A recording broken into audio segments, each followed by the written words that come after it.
Ijoolleen namarra xixiqqoodha.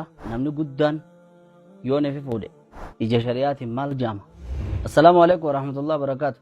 Paartii lammaffaadhaa tanii baay'ee lamanneen walitti deebinee jirra. Ijoollee namarra xixiqqoodha. Namni guddaan yoo neefi fuudhe ija shari'aatiin maal jaama? Waliin haa ilaallu. Paartii dabartee irratti ta namarra guddoodhaa fuudhuun ni jirtii dabarsinee jirra. Ta'arraa tana irratti kana laalla. Irra hedduun keessan Nabiinu sallallahu alaihi wasallam Aishaa fuudhee isaa umriin amma naaja sammalee wallee quban qabaniin se'a. San qofaa miti. Umar bin Khattaab isaa umriin isaa guddattee nama guddaa tahe intala Ali ibn Abi Talib Ummu Kulthum isii xiqqoodhaa fuudhe. Yoon kana qofa Aliyyummaan san Ali ibn Abi Talib jechuu intala Faatimaan haboo taatuuf intala Zeenaba Nabiidhaa sallallahu alaihi wasallam bar umaamaa mucayyoo daa'ima gaafa Madiinaadhaatti hijiraa asbahan Nabiin sallallahu alaihi wasallam akka dafirra fuudhee qabu gaafa Aliyyuu duruu ilmaan horee jechuudha.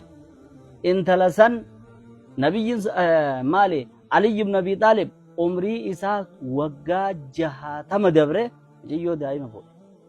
Maali eeysaa dhufte kun? Kanaa ja'anii onlaayinii irratti ol bahanii waamee qanamaan jechuudha eeysaa dhufe. Yoom kana qofa Usmaan bin Affaan radiyallahu anhu haadha mana isaa Naa'ilaa isaa waggaa 70ti mucayyoo amma lafaa ol kaatu ta waggaa 10 wahii yettee lakkaawwattu fuudhe. Namni jaarsi guddaa waggaa 70 ilmoo amma 20 fuudhuun zulmiidha jedhan hin jiru. Injiru wanni akkanaa kitaaba keessa.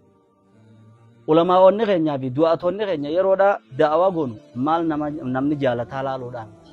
Wanni tun shari'aadhaa laaluudhaan gaariidha malee waan shari'aadha zulmiin ta'in zulmiidha jechuun waan shari'aadha dhorkaan ta'in dhorkaadha jechuun ammaas gariin akkini jiru bar fadhii fixatee jira bar fadhiin guddina keessa hin jirtu.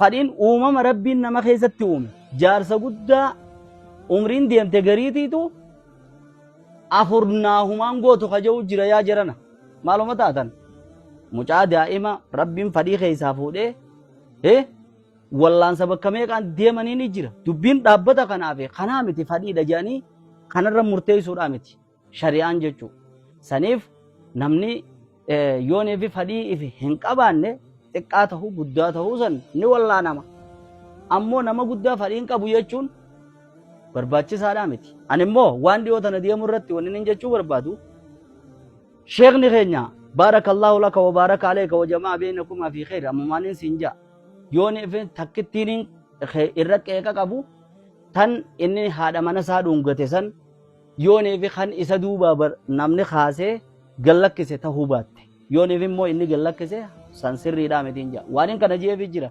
yeroo takke haadha manaatiin sumaa kanatti isiin si dhungattu odoonii fi onlaayinii irratti ol baasan jiin odoonii fi siin qabattee jirtu nama dura onlaayinii irra bahuudhaan mala kanallee atsiin adda baafadhaadhaa asumaaniin jechuu barbaada. Sheekni keenya yoo waan san kan itti yaade taate akkisan uummata duratti miidiyaa hawaasaa irratti ol fuudhanii godhuun sirriidhaa miti jechuu san qofaan nasihaa godhaaf malee baga gammaddeen jaan jechuu. Wanni inni adda baafadhaa jedhuu fi akkanuma laalanii jechuun nama duubaa baasuun taateen akkanaa mudannoo akkasii anillee mataa kiyyanni hin qaba waan jedhurra dhaabbadheetiin odoonii fi ol baasuudhaaf hin tahin namni keeysoodhatti akkuma fudhatanitti gama biraatiin ol bahuun ni mala jechuudhaaf yoonii fi kan waan san dalage taate nasihaa bakka san qofaan nasihaa yaaduu fi barbaade malee dhaabbattanii ajandaa dheettanii asiin horiitan karra na ajaa'ibsiisee jiran mas kanarra na ajaa'ibsiise kami kan hadiisa وشيخ زان جارس زنا قد ولف فكيس سبحان الله في كل خطوة نمجري قربين فتن ما يروهن دبكم أخالف هديهم وكدين ربي دي تم زراته نقرت وماني أسباق ونولال سنكسي وانا كسنك أنفتشيس وانساني ولف دو فديدان كم نيفي جيلال بكما في بكي إني ولم ميرسيفتو سنيف جتشا وان أكا غري خوكو غري تيس وهم همتيتني علم وهم همتيتني هندقيفتنا عايزين نجيب شوران بربادة. السلام عليكم ورحمة الله وبركاته.